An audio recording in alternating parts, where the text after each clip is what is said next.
എന്തിനാണ് ചെറുപ്പക്കാരാ നീ താടി വടിക്കുന്നത്? എന്തിനാണ്?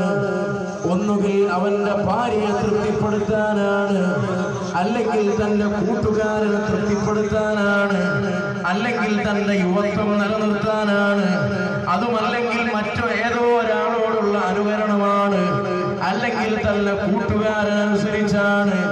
എന്നാൽ അവിടെയാണ് നീ വായിക്കേണ്ടത് വബിൽ ഇസ്ലാമി ദീനാ, ഇസ്ലാമിനെ മതമായി ഉൾക്കൊള്ളാൻ കഴിയണേ, ഇസ്ലാമിനെ മതമായി സ്വീകരിക്കാനുള്ള മനസ്സ് വേണേ.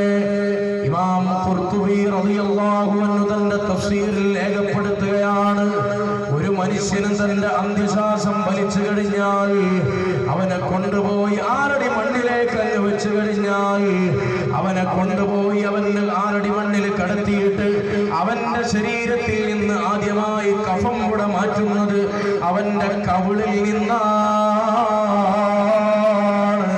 ആ മാറ്റപ്പെടുന്ന കഫം കൂട നീക്കപ്പെടുന്ന സന്ദർഭത്തിൽ അവന്റെ മുഖത്തെങ്ങാനും താടിയുണ്ടായാൽ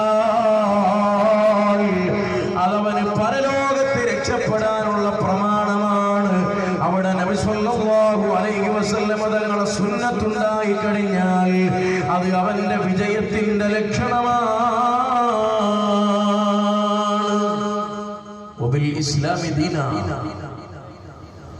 പരിശുദ്ധമായ ഇസ്ലാമിനെ ദീനായി ഉൾക്കൊള്ളാൻ കഴിയണം. പ്രിയപ്പെട്ട സഹോദരന്മാരെ, നിങ്ങൾക്കറിയോ, ഭൗതികമായ കോഴ്സുകൾ, അറിവുകൾ നേടാൻ വേണ്ടി നമ്മുടെ മക്കൾ ഇന്ന് ക്യാമ്പസുകളിലേക്ക്, വലിയ വലിയ കലാലയങ്ങളിലേക്ക്, യൂണിവേഴ്സിറ്റികളിലേക്ക് അറിവ് പഠിക്കാൻ വേണ്ടി പോകുന്നു. ഭൗതികമായ അറിവ് നേടുന്നതിന് ഞാൻ എതിരല്ല. എന്നാൽ നമ്മുടെ മക്കൾ ഭൗതികമായ കലാലയങ്ങളിലേക്ക് അറിവ് നേടാൻ വേണ്ടി വീട്ടിൽ നിന്നിറങ്ങിയാൽ മഗ്‌രിബിന് ഇറങ്ങുന്ന രാവിലെ 10 മണിക്ക് 8 മണിക്ക് വീട്ടിൽ നിന്നിറങ്ങുന്ന ആ പൊന്നുമോൾ അവൾ തന്റെ വീട്ടിലേക്ക് കയറി വരുന്നത് വൈകുന്നേരം 5 മണിക്കാണ്, 6 മണിക്കാണ്.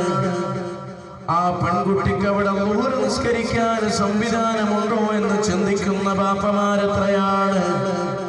അതേ, അവൾക്ക് അസർ നിസ്കരിക്കാൻ സാഹചര്യമുണ്ടോ എന്ന് ചിന്തിക്കുന്നവരെത്രയാണ്?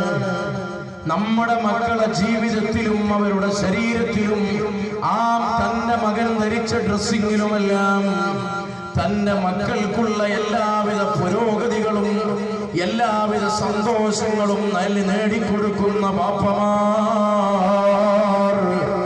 തന്റെ മകനെ ആഖിറത്തിൽ വിജയിക്കുന്ന മകനായി, തന്റെ മകനെ പരലോകം രക്ഷപ്പെടുന്ന മകനായി അവനെ വളർത്തിയെടുക്കുന്ന വിഷയത്തിൽ പരാജയപ്പെട്ടു പോവുകയാണ്. അവിടെയാണ് നമ്മൾ വായിക്കേണ്ടത് വബിൽ ഇസ്ലാം